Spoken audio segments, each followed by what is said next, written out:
미가라는 성경책을 혹시 자주 읽어보셨나요?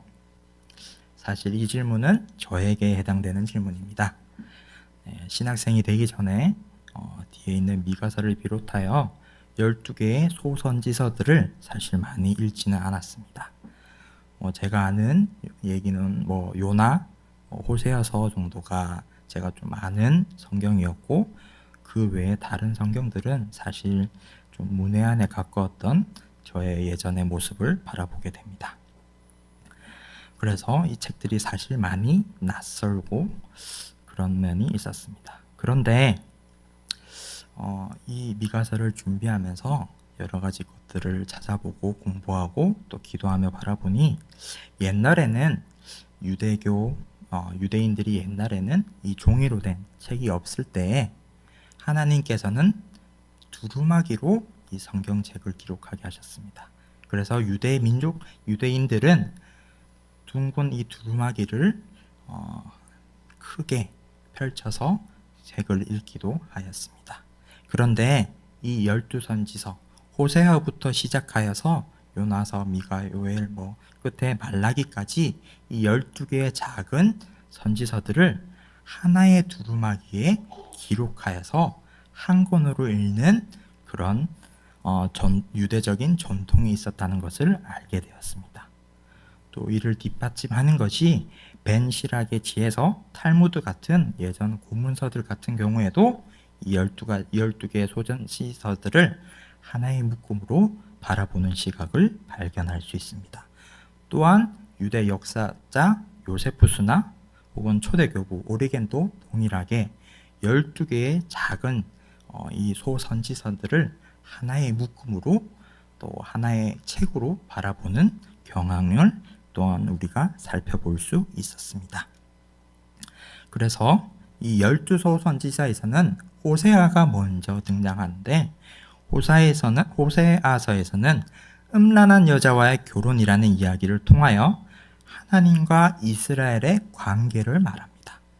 그리고 마지막인 말라기에서도 동일하게 결혼 관계를 통하여서 하나님과 이스라엘의 관계를 설명합니다. 즉 12개의 소선지서는 하나님과 이스라엘 관계가 하나의 언약이라고 하는 거대한 흐름 안에서 이 12권의 책이 진행되고 있다는 것입니다. 물론 12개의 성경을 따로 읽는 것도 매우 중요합니다. 하지만 전체적인 숲을 보고 하나의 나무를 보자고 말씀드리는 것입니다. 오늘 함께 읽은 미가서도 이와 마찬가지로 하나님과 이스라엘 사이의 언약과 그 관계의 흐름 안에서 이 미가서를 잘 살펴보아야 합니다. 성경의 미가서를 기록한 사람은 바로 미가라는 사람입니다. 미가라는 이름은 오늘 설교의 제목인 주와 같은 분은 누가 있으리요 라는 뜻을 가지고 있습니다. 그리고 미가서의 마지막 부분인 오늘 본문 7장 18절에서도 주와 같은 신이 어디 있으리까 라는 말로 끝맺음하는 것을 볼 수 있습니다. 그래서 미가서에서 핵심이 바로 여호와 하나님이라는 것을 우리가 알 수 있습니다. 그리고 이 미가라는 사람이 살았던 시대는 북이스라엘과 남유다로 나누어져 있던 그런 시대였습니다. 그런데 이 미가는 남유다, 예루살렘 근처에서 활동하던 그런 사람이었습니다. 미가가 활동하던 당시에는 부자들과 종교 지도자들 그리고 정치 지도자들이 부패가 아주 심했던 시기입니다. 거기에 더해서 아수르라는 이방 나라의 위협이 항상 존재했던 시기가 바로 이 미가가 살았던 시기입니다. 이런 시기에 미가는 하나님의 공의를 근거로 죄에 대한 심판을 선포합니다. 그와 동시에 회개하고 돌아온 자를 향한 하나님의 죄 용서하심과 하나님의 은혜를 동시에 선포하고 있는 것이 바로 오늘 이 미가서입니다. 오늘 미가서의 본문을 크게 두 부분으로 나눌 수 있습니다. 앞에 8절에서 14절 그리고 15절에서 20절로 나누어서 오늘 살펴볼 것입니다. 첫 번째로 8절에서 14절을 살펴보면 나라는 단어가 굉장히 많이 등장하는 것을 볼 수 있습니다. 8절에서 10절 사이에 나의 대적이여 나로 말미암아 나의 삐이 되실 것 내가 여호와께 범죄하였으니 나를 위하여 논쟁하시고 주께서 나를 인도하사 내가 그의 공의를 보리로다. 나의 대적이 라는 말로 총 무려 8번이나 나라는 단어가 등장합니다. 여기서 나라는 단어는 누구를 말하는 것일까요? 단순하게는 선지자 미가를 말합니다. 그런데 조금 더 나아가면 이 나라는 단어는 의인화된 예루살렘을 뜻하기도 합니다. 쉽게 말해서 선지자 미가를 포함하여 하나님을 믿는 모든 사람들을 뜻하는 것이 바로 이 나입니다. 왜 그럴까요? 15절에서 조금 더 살펴보겠습니다. 내가 애굽 땅에서 나오던 날과 같이 이 구절을 살펴보면 내가는 한 사람을 뜻하는 것이 아닙니다. 이스라엘 백성 전체를 뜻하는 즉 공동체가 이집트로부터 출애굽을 했다라고 말하고 있는 것입니다. 그래서 오늘 본문에서의 내가 나로와 같은 표현된 것은 선지자 미가를 포함한 하나님을 믿는 모든 사람을 지칭한다고 우리가 이해할 수 있는 것입니다.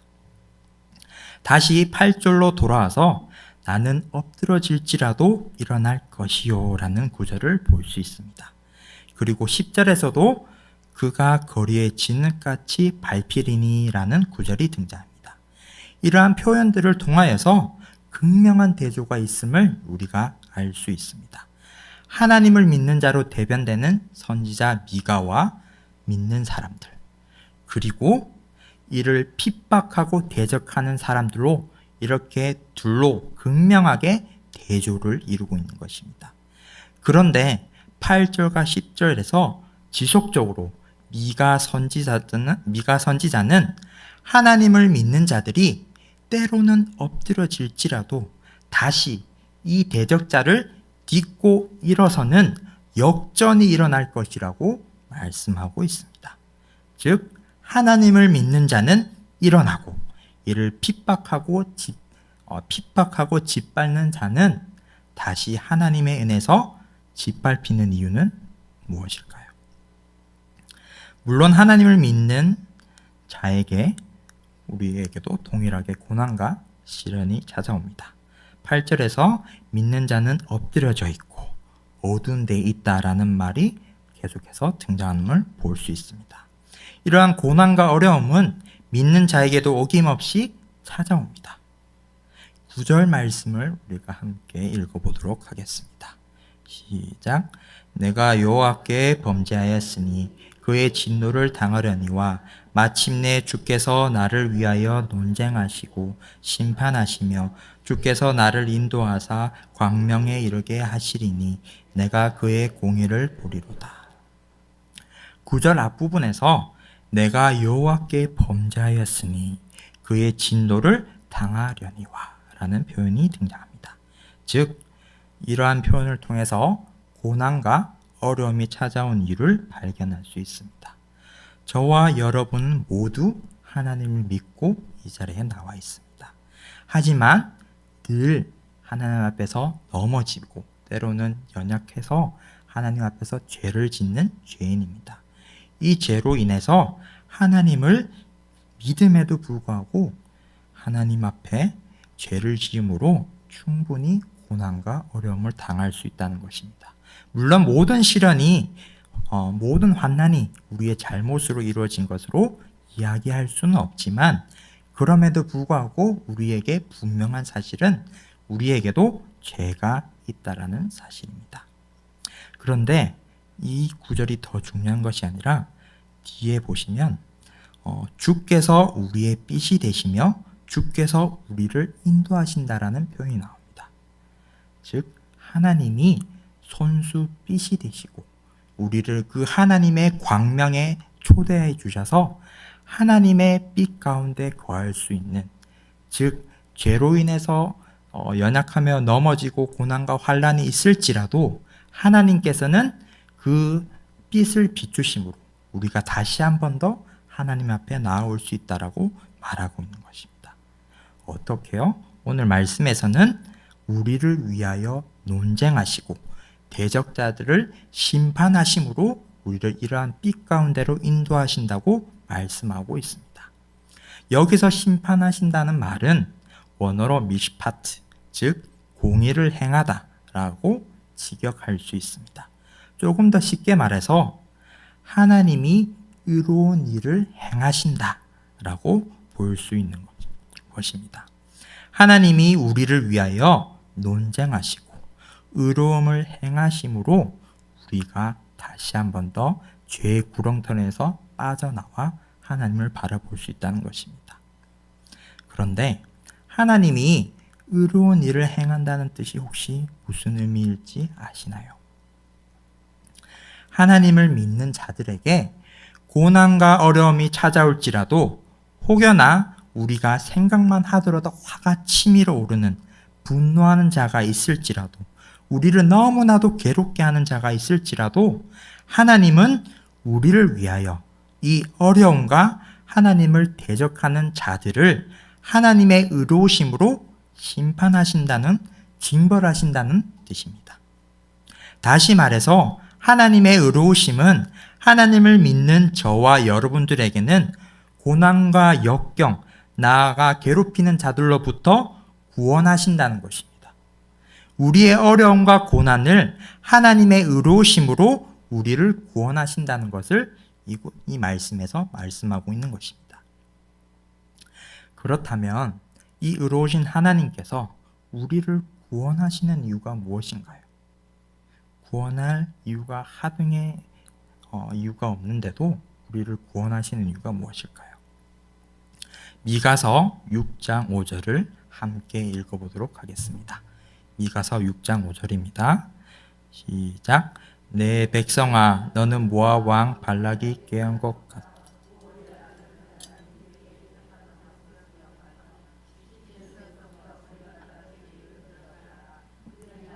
여호와가 공의롭게 행한 일을 알리라 하실 것이니라. 아멘. 여기서 나 여호와가 공의롭게 행한 일을 알리라라는 말은 하나님의 구원은 하나님과 우리와 맺은 언약, 약속을 기초로 합니다. 저와 여러분은 같은 죄인이고 하나님을 알 수 없습니다. 그래서 우리는 하나님의 언약, 약속을 우리의 힘으로, 우리의 노력으로 지킬 수 없습니다. 그런데 하나님이 직접 이 언약, 약속을 지키신다는 것입니다. 어떻게요? 하나님께서 친히 저와 여러분들을 올바르고 친밀한 관계를 맺으신다는 것입니다. 즉 우리는 하나님의 구원을 통하여 하나님과 함께하는 은혜를 누리는 것입니다. 하나님께서 친히 언약을 지키시기 위해서 그래서 우리의 어려움과 고난, 대적자들을 하나님께서 친히 심판하는 것입니다. 결국 하나님의 의로움은 잠깐 우리를 향하여 우리가 죄인임을 깨닫게 하지만 궁극적으로는 하나님의 의로우심은 우리의 대적자에게 심판하심으로 나타난다는 것입니다. 따라서 하나님의 의로우심은 우리는 하나님의 언약 백성, 즉 하나님의 영원한 약속 아래에서 지낼 수 있게 된 것입니다. 결국 이러한 하나님의 의로우심, 종말의 때에 하나님이 온 세상을 회복하시고 통치하게 된다는 것이 12절 이하에서 말하고 있습니다.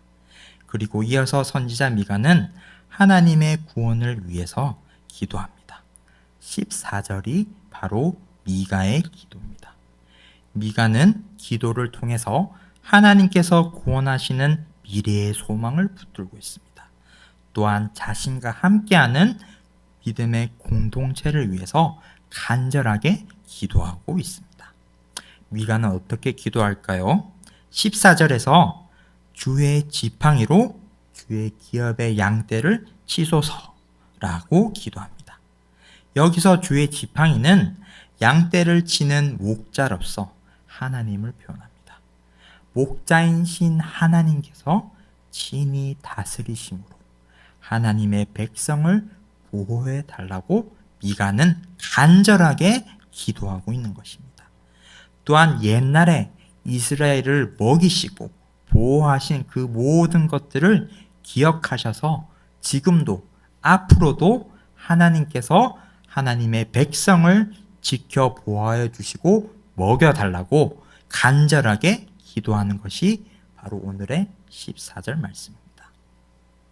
결국 미가와 하나님의 백성 공동체를 14절에서는 주의 기업이라는 이유로 하나님의 의로우심을 간구합니다. 예레미야 10장 16절 말씀을 함께 살펴보도록 하겠습니다. 함께 읽어보도록 하겠습니다. 야곱의 분깃은 이같이 아니하시니 그는 만물의 조성자요 이스라엘은 그의 기업의 지파라. 그 이름은 만군의 여호와이시니라. 예레미야 말씀에서도 나오듯이 주의 기업은 하나님의 언약을 기반으로 하나님이 통치하신다는 것을 말합니다. 마찬가지로 오늘 본문에 등장하는 주의 기업은 하나님의 언약이라는 거대한 흐름 안에서 하나님의 백성과 그 공동체가 하나님의 통치 아래에 있음을 말하는 것입니다. 결과적으로 하나님의 백성인 저와 여러분들이 하나님의 구원에 참여하는 이유는 오직 하나님의 공의, 하나님의 의로우심 때문입니다. 그래서 우리는 하나님을 믿는 믿음으로 신앙생활을 해야 합니다. 이 신앙생활은 바로 하나님은 의로우신 분임을 기억하는 것에서 출발합니다. 하나님은 죄를 결코 가까이 하실 수 없는 분입니다. 그런데 이 의로우신 분께서 죄인인 우리를 위하여 하나님의 의로우심으로 친히 구원하시는 것입니다. 어떻게요? 논쟁하심으로, 우리를 먹이심으로, 빛 가운데로 인도하심으로, 우리의 대적자를 하나님께서 친히 심판하심으로 하나님께서는 우리를 구원하신다는 것입니다. 그리고 이 구원은 나 하나뿐만 아니라 지금 옆에 있는 모든 하나님을 믿는 자들, 즉 믿음의 공동체에게도 동일하게 주어진다는 것입니다. 그래서 선지자 미가는 공동체를 위한 기도를 하나님께 간절히 올려드린 것입니다. 하나님의 의로움을 발견하는 자는 가족과 친구, 동료, 주변에 있는 모든 이들을 위하여 간절하게 기도할 수밖에 없음을 선지자 미가가 우리에게 보여주고 있는 것입니다. 이어서 두 번째로 15절에서 20절 말씀을 우리가 살펴보도록 하겠습니다. 15절은 14절의 미가의 기도에 대한 기도 응답입니다. 하나님은 선지자 미가의 기도를 들으시고 계셨습니다. 그리고 이 기도에 곧바로 응답하셨습니다. 애굽에서 하나님의 백성을 하나님의 의로우심으로 구원하셨던 것처럼 하나님께서는 하나님의 백성을 구원하실 것이라고 선언하십니다. 여기서 이적이라는 단어는 인간의 능력으로 할 수 없는 일을 말합니다. 쉽게 말해서 하나님이 우리의 생각과 상상력을 초월하여서 하나님의 일하심으로 하나님 백성에게 의로움을 베푸시는 것입니다. 쉽게 말해서 우리를 다시 한 번 더 구원하시겠다는 말씀입니다. 그리고 16절과 17절에서 동일하게 하나님을 대적하고 하나님의 백성을 괴롭히는 자들이 하나님을 인해서 부끄러워하며 하나님을 두려워한다고 말합니다. 또다시 미가는 하나님의 의로우심 앞에 하나님을 대적하는 자들이 쓰러지고 오히려 많은 자들이 하나님께로 돌아오는 것임을 말합니다. 즉 하나님 언약 안에서의 구원은 이미 이스라엘 민족에게 국한된 것이 아니라 온 세계 전 세계 온 열방 가운데 임하는 하나님의 역사임을 선지자 미가는 예수님이 오기 전에 이미 선포하고 있는 것입니다. 그래서 미가는 마지막 18절에서 20절까지 하나님을 찬양하고 있습니다. 18절에 미가의 이름을 연상시키는 구절, 주와 같은 신이 어디 있으리까? 라는 질문으로 시작합니다. 앞서 미가의 이름은 주와 같은 분은 어디 있으리요? 라고 말씀드렸습니다. 이러한 질문은 결국 하나님을 강조하는 것입니다. 이 강조를 통하여서 미가는 하나님과 하나님의 언약이 하나님의 인애와 연결시킵니다. 하나님의 인애는 무엇입니까? 바로 우리가 잘 아는 헤세드입니다. 앞서 8절에서 14절까지는 중요한 것이 하나님의 공의, 하나님의 의로우심이었다면 15절부터 20절까지 중요한 단어는 바로 인애, 헤세드입니다. 결국 하나님의 백성, 공동체가 구원을 받게 된 것은 하나님의 인애, 헤세드 없이는 불가능함을 또한 미가 선지자가 말하고 있는 것입니다. 또한 7절에서 14절까지 나라는 표현과 달리 15절 이하에서는 우리라는 표현이 등장합니다. 앞서 말했듯이 나라는 것이 선지자 미가와 하나님을 믿는 하나님의 백성을 전체적으로 뜻하는 것이라고 말씀드렸던 것처럼 여기서 우리도 역시 선지자 미가와 하나님을 믿는 모든 자를 합하여 말하는 것입니다. 그리고 이러한 공동체적 특징 안에서 19절은 다시 말하고 있습니다. 다시 우리를 불쌍히 여기셔서 라는 구절로 19절은 말하고 있습니다. 여기서 다시라는 표현을 주목해야 합니다. 하나님의 구원이 이전에도 있었다는 것입니다. 바로 15절에 나타난 출애굽 사건입니다. 출애굽은 하나님의 헤세드, 하나님의 인애로 이스라엘 민족을 하나님의 뜻으로 강권적으로 구원하신 사건입니다. 그런데 이미 이러한 출애굽 사건을 통하여서 이미 이스라엘 민족에게 구원을 베푸신 하나님께서 또다시 또 한 번 더 우리에게 구원을 베풀겠다고 말씀하고 계시는 것입니다. 왜요? 바로 하나님의 인애, 헤세드 때문입니다.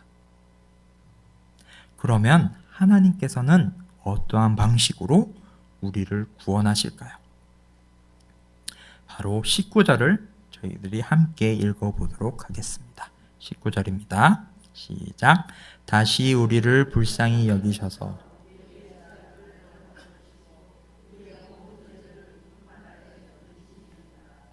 아멘.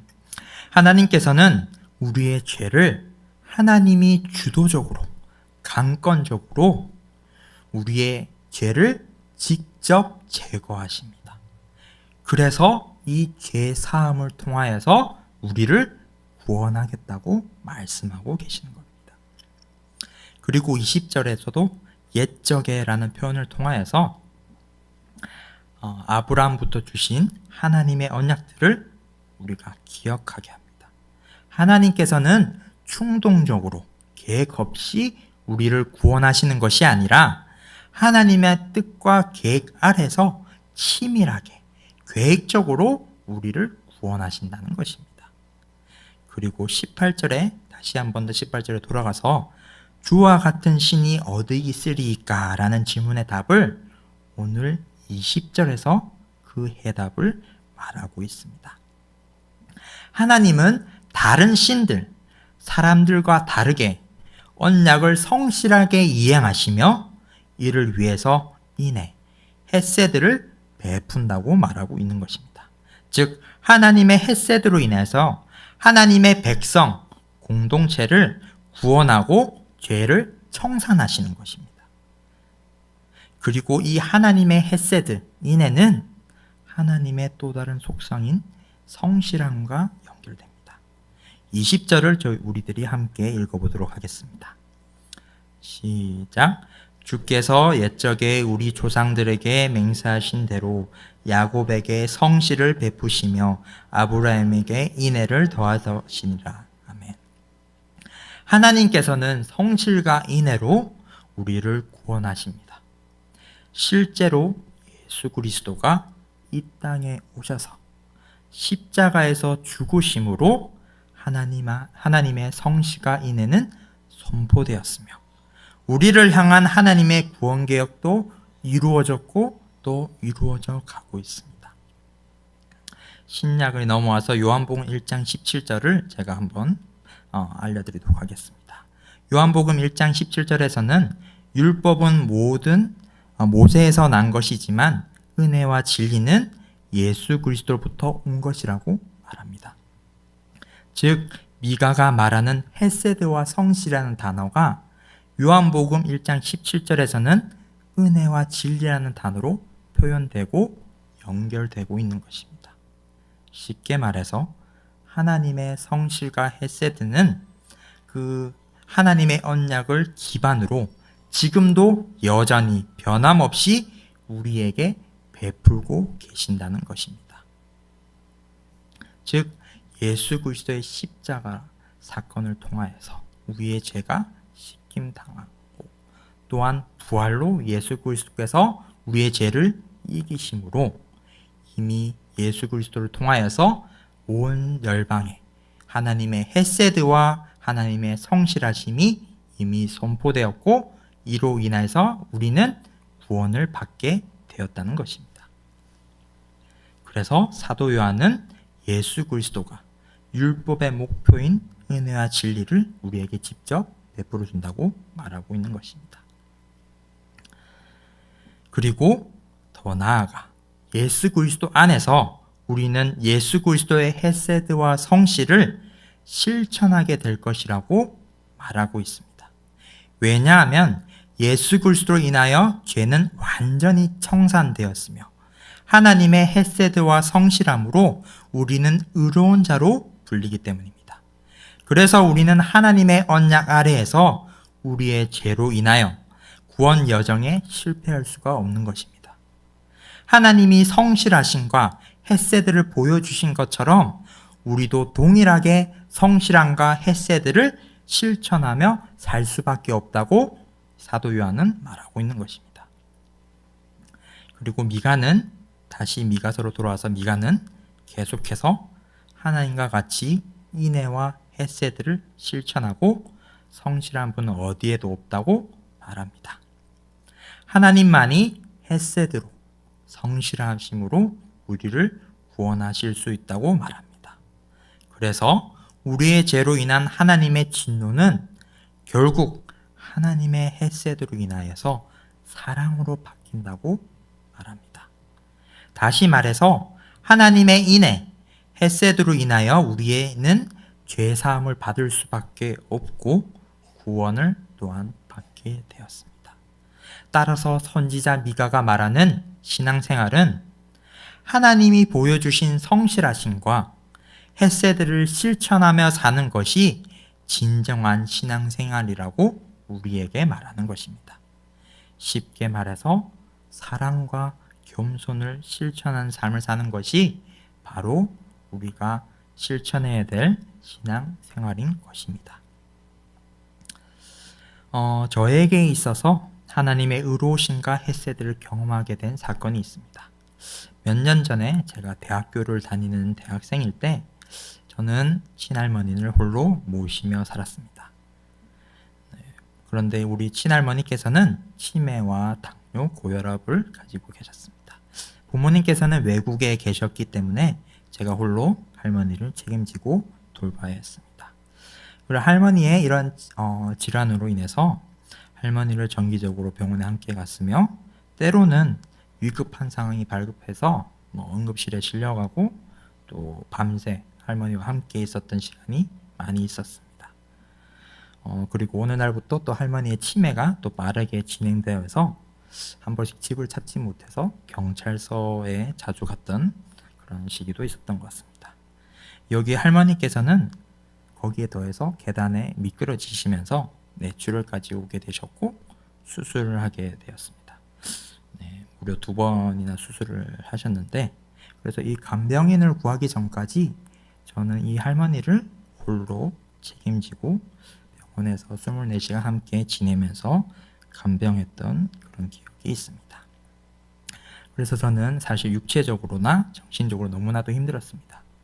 제가 하고 싶은 것을 못하고 공부도 마음껏 못하고 친구도 마음껏 만나지 못하고 내 몸이 아파도 내가 내 몸을 관리할 수도 없고 그런 시기 가운데 있었던 그 저에게 어느 날 하나님께서 저를 찾아오셨습니다. 하나님은 저의 죄를 먼저 보여주셨습니다. 하나님의 의로우심으로 죄의 죄를 깨닫게 해주셨습니다. 그 죄는 바로 뭐냐면 친할머니를 진심으로 사랑하지 못하는 죄였습니다. 사실 친할머니는 저에게 있어서 거의 원수와 같던 분이었습니다. 굉장히 싫어하던 사람이었어요. 세상에서 가장 보기 싫어하던 사람이었는데 드라마에서 보던 막장 그런 이야기가 우리 할머니 이야기에 있었기 때문에 굉장히 싫어했습니다. 사랑하지 못하고 있었는데 이러한 모습들을 하나님께서 하나 낱낱이 보여주시면서 제가 하나님 앞에 죄를 짓고 있음을 깨닫게 된 것입니다. 예수 그리스도께서는 저를 위해서 저 같은 죄인도 너무나도 구원할 자격이 없는 저에게도 찾아오셔서 구원해 주셨는데 저는 정작 할머니를 사랑하지 못하고 있는 저의 모습을 바라보게 된 것이죠. 그래서 저는 참 많이 그때 울었던 것 같습니다. 할머니를 사랑할 수 있게 해달라고 처음으로 기도했던 것 같고 그 시간 이후부터 하나님을 점차 더 사랑하게 되었습니다. 그래서 너무나도 감사하는 시간이었습니다. 그리고 더불어서 한 가지의 더 죄를 저에게 보여주시고 말씀해 주셨습니다. 그것은 바로 교만이었습니다. 하나님이 이러한 어려운 상황 가운데 저를 집어넣지 않았다면 저는 하나님을 찾지 않았을 거라는 확신이 있습니다. 왜냐고요? 저는 굉장히 교만한 자이기 때문입니다. 하나님 없이도 살 수 있을 거라고 얘기하고 다녔던 사람이기 때문입니다.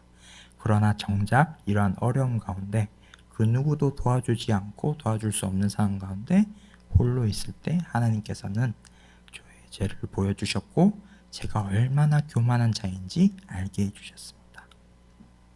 그 순간 또한 하나님께 엎드릴 수밖에 없었고 그 이후부터 하나님과 더 친밀한 관계를 가지게 되었습니다. 하나님의 관계 가운데 더욱 깊이 들어가면서 하나님과 교제하면서 할머니를 사랑하게 되고 무엇이든 간에 하나님께 간구하는 습관이 그때 생겼습니다. 그래서 참 너무나도 감사하던 시간이었습니다. 결과적으로 하나님께서는 저에게 고난과 어려움을 허락하여 주셨지만 제가 사랑하지 못하고 교만한 죄를 하나님께서 들추어내셨습니다. 그리고 하나님의 인애로 하나님을 사랑할 수 있게 해주시고 원수 같던 너무나도 싫어하던 우리 할머니를 사랑하게 해주셨습니다. 그리고 할머니를 진심으로 섬길 수 있게 되었습니다. 그래서 하나님의 성실하심이 너무나도 감사드립니다. 왜냐고요? 저를 계속해서 기다려주셨고 하나님의 인애로 저를 하나님의 사랑 가운데로 불러주셨으며 하나님의 의로우심으로 죄의 죄를 깨닫게 해주셨기 때문입니다. 이 하나님 외에는 저를 위로하실 분도 저와 함께 하실 분도 없다는 것을 다시 한 번 더 깨닫게 되었고 이로 인하여서 제 삶은 여기서 사실 많이 가치관이 많이 바뀌었던 것 같습니다. 그래서 참 감사하던 그런 경험이었습니다. 말씀을 정리하겠습니다. 오늘 본문을 통해 하나님은 첫째로 의로우시며 둘째로 성실하시고 셋째로 인애, 헤세드를 베푸시는 분이십니다. 하나님께서는 때로는 우리에게 고난을 허락하시고 이를 통하여 우리의 죄를 깨닫게 하십니다. 하지만 궁극적으로 하나님의 의로우심은 우리를 핍박하는 자들을 심판하는 도구입니다. 또한 하나님은 성실하십니다. 하나님은 언약을 기억하십니다. 하나님은 이 언약을 성실히 이행하십니다. 그런데 이 언약을 성실하게 이행하는 이유는 바로 하나님의 인애 헤세드 때문입니다. 하나님의 인애 헤세드로 인하여 하나님은 우리의 죄의 문제를 건져내십니다. 그리고 우리를 구원하십니다. 의로우시고 성실하시며 인애가 많으신 하나님으로 인하여 저와 여러분은 구원받았습니다. 미가의 이름처럼 우리를 핍박하는 자를 친히 심판하시고 우리를 구원하시며 성실하게 헤세드를 베푸시는 주님과 같은 분이 이 세상에 또 어디 있겠습니까? 오직 하나님만이 유일합니다. 그렇다면 의로우시며 성실하시고 인애가 가득한 하나님을 통해 저와 여러분은 죄사함을 받고 구원을 얻게 되었습니다. 그러면 우리는 어떻게 살아야 할까요? 미가서 6장 8절을 마지막으로 함께 읽도록 하겠습니다. 시작. 사람아, 주께서 선한 것이 무엇임을 내게 보이셨나니 여호와께서 내게 구하시는 것은 오직 정의를 행하며 인자를 사랑하며 겸손하게 내 하나님과 함께 행하는 것이 아니냐. 우리들은 죄를 하나님부터 청산받게 되었습니다. 그래서 우리는 의로움을 행하고 헤세드의 모습으로 사랑하며 겸손하게 행하는 삶을 살아야 합니다. 이는 우리의 삶의 자리에서 뿐만 아니라 늘 미가가 계속해서 말하고 있는 이 믿음의 공동체 안에서도 동일하게 행해야 합니다. 우리는 늘 정의를 행하며 사랑하고 겸손하게 행해야 합니다. 물론 이러한 실천은 하나님이 이미 우리에게 베풀어 주신 공의와 헤세드를 본받는 것에서 출발합니다.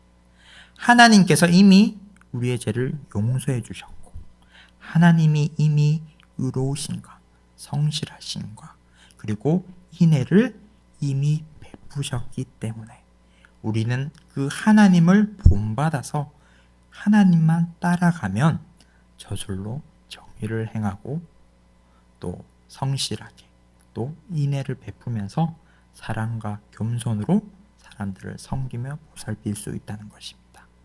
이것은 우리의 힘이 아니라는 것을 기억해 주시길 바랍니다. 우리의 힘과 노력이 아니라 오직 의로우시고 성실하시며 인애하신 하나님 때문에 어떠한 상황에서도 우리는 정의를 행할 수 있고 또 성실하게 또 사랑과 겸손을 실천하는 사람이 될 수 있습니다. 이러한 정의를 행하고 사랑과 겸손을 실천하는 저와 여러분이 되도록 주님으로 간절히 축복합니다.